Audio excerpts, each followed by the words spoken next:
do that. Some kids, yeah. Not all kids. We've never asked educators to do that. So there's a tremendous amount of pressure, and we're seeing the impacts on it. The fourth challenge is, from what I can determine, and again, this is an ongoing process, the way that we're going to move past this involves sort of systemic change on a massive scale. And it means not sort of nibbling around the edge, which is what we've kind of been doing for all these years, but really going after some of those core pieces that are part of this system of schooling and have been for 100 years. So age-based grade levels, grouping kids by age, putting them in grades by age, and keeping them in those grades year after year after year after year, and moving them forward whether they're ready or not. I mean, we've got to look at that. We've got to look at a whole suite of those things. The way report cards are done, the way we rate, the way we grade kids, a lot of those pieces. And we've, like I said, we've nibbled kind of around the edge, and we've done the standards-based piece. I'll never forget when I first started teaching down in Fairfax County. When I was there, Virginia was doing its standards-based piece. They had just adopted standards. Their standards were much more specific than ours are. And in fact, they have, every ninth grader in Virginia takes the same social studies curriculum. It was very prescriptive. But I remember sitting, of course, Fairfax County, we had sort of resources, and they had brought in all these folks, and we had binders to do the standards-based education stuff. And I remember sitting next to a teacher that I worked with, who was knitting the whole time for this whole work day. And eventually I said, we've got binders, this is big, we're going to have to do something here. And she said, sweetheart, I was here before standards-based education, and I'll be here after standards-based education. So for her, this was just one more sort of endless circle of these kinds of things. And we can't continue to do that. So we do need to go to, I think, really look at some of those very core fundamental pieces about how this system works. Because I think, when I was talking to the Portland Press Herald and they came in and talked to me back along, I characterized it this way, which is I think that the problem that we have is primarily one of design. It's an architectural problem. This system was not designed to do what we need it to do. It was designed for an era where 20% of the kids were going to go to college, and 20% of the kids were needed to work in town in the banks and run the businesses, and they needed a little higher level of education. And then the remaining kids were going to work at the tannery, they were going to fish, they were going to work in the woods, they were going to work on the farms, they were going to work in the mill, and they just didn't need a high level of education. And so we built a system to do that. And now we're trying to make it do something else. And the struggles that we're having, I think, are an indicator that as it's presently constructed, it can't do it. And we're driving our kids nuts, and we're driving our educators out of the business. So we've got to do some pretty big transformational things, I think. And when you look at kind of really where you see standards-based models being implemented, and we have it here in a bunch of school districts. We've got 6 or 7 school districts really moving very aggressively on this. I was down at the middle school in Gray, New Gloucester the other day. No grade levels. Done. There's no such thing as 7th grade now. And they've eliminated it. These kids move by standards. And they know it. That's the other thing that amazed me. You go into these schools, and they always have a couple of kids that come around and take you on the tour of these schools. And they go and they show you the cafeteria. Here's our cafeteria.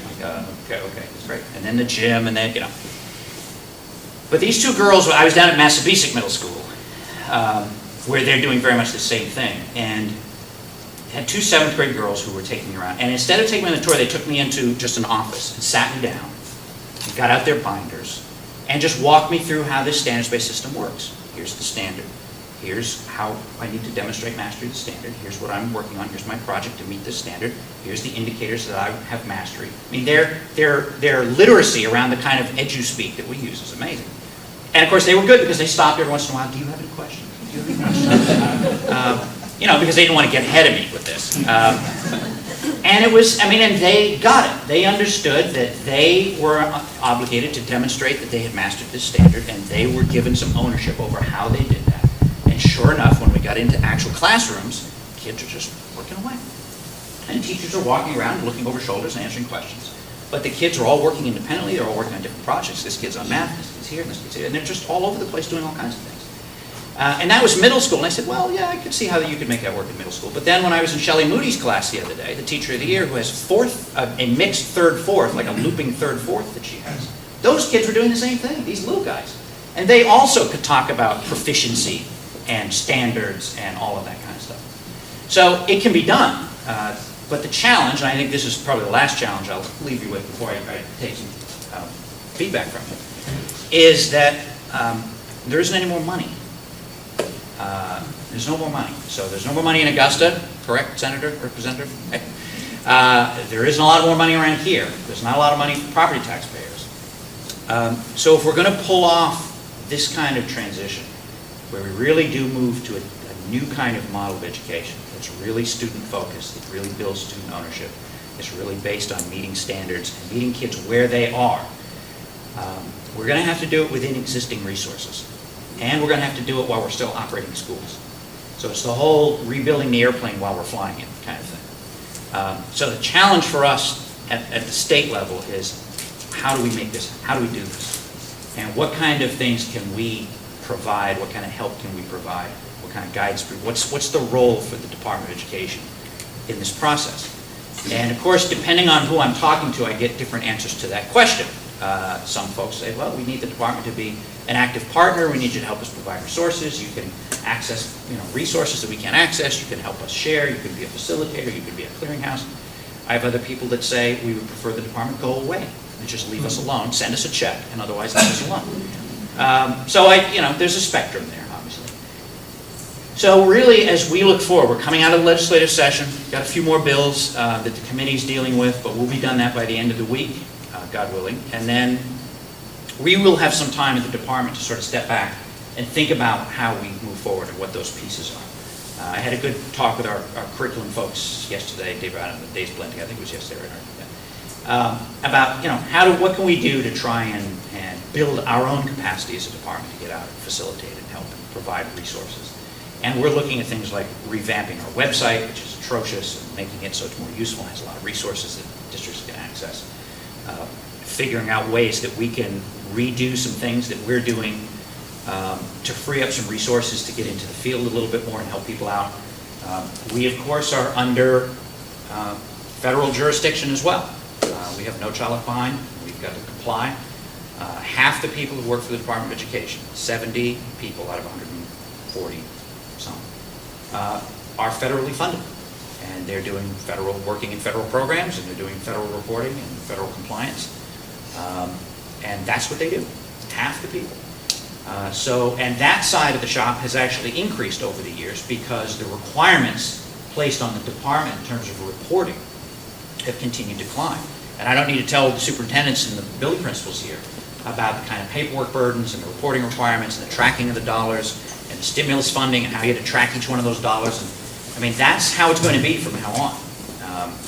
So we've had to sort of build out the department's capacity on that side to do those things. And at the same time, we've had sort of budget shortfalls in Augusta for years now. And the general fund side of the department, which is the side that deploys people out into the field and does curriculum development and is out here helping folks do their job, has been cut back. I had a superintendent say, the department used to be like the Cooperative Extension Service. You could pick up the phone, we need help with X, something would show up in the mail, somebody would come down and do a little seminar. He said, you just don't do that anymore. And he said, the only time, you're like a regulatory agency, the only time we ever hear from you is when we're out of compliance on something. And so somehow we've got to fix that, because I don't want to run a regulatory agency. So we've got some challenges, obviously. And one of the things that we've got sort of in the pipeline here is trying to look a little longer term, which is tough to do in Augusta because everything's a 2-year cycle and elections and so on and so forth. But states that have really moved some of these pieces forward are states that have developed comprehensive strategic plans moving out a few years. You look at Delaware, which was a first round Race to the Top winner. They had a strategic plan in place years ago. So when Race to the Top came along, they were already 20 yards down the field. And they already knew where they were going. They had resources aligned, they had policy aligned, they had business community, higher eds, K-12, everybody pointed in the same direction. So they were ready. And I think that's how we're going to have to do this, is stop and think about where do we want our schools to be by 2020, 2025. What do they need to look like? What do they need to be able to do? And keep that in mind, and then start backing up, figuring out